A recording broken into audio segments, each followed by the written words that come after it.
Tolong ambilkan tisu kat depan jap. Mana? Kat depan tu. Awak ada nak singgah mana-mana tak? Kenapa saya rasa macam ada benda yang tak cukup?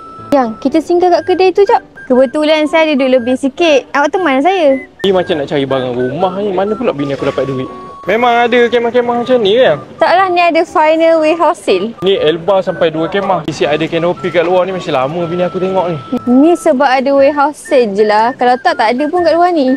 Banyak dia punya stok ni. Untuk bulan 11 ni kena pergi. Oh ni robam yang awak cakap tadi tu. Tak, mana awak dapat duit nak beli bahan dapur ni sebenarnya? Saya bukan saja singgah. Sekarang ni dia nak bagi sampai 80% tau. Oh 80% ni ke yang awak cakap? 29 je dapat semua ni. Tu ada 2 color.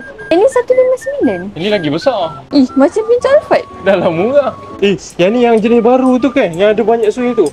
Kenapa dia ada macam corak-corak? Ni anti-scratch. Yang 80% kan? Kau ada duit lebih kan? TV tu yang kecil-kecil tak apa. Mana nak dapat water heater murah macam ni? Saya confirm akan lebih rajin masak ya. Yelah tu. Masak apa? Masak telur. Boleh tahan lah sedutan dia tu. Demo sikit. Ui, boleh on. Canggih. Oh, sekarang ni memang jenis tak payah sentuh ha. Design macam ni tak adalah terantuk kepala. Kalau tangan kotor, kita buat macam ni tutup. Macam-macam yang ada kat sini. Saya ingat kecil je. Oh, nasib baik tak payah bayar parking lah. Ni ada kupon. Awak tengok stok dia. Semua ready stok. Sampai ke sini stok dia. Stok banyak macam ni. Tak adalah kena menunggu. Semua ni dah ada kat sini. Yang final warehouse sale 1 sampai 30 November ni. Saya nak bagi tahu kawan-kawan lah. Bagi tahu kawan-kawan, di Luma ni, depan je IPD Sentul. Dekat Jalan Ipoh KL. Tempatnya luas.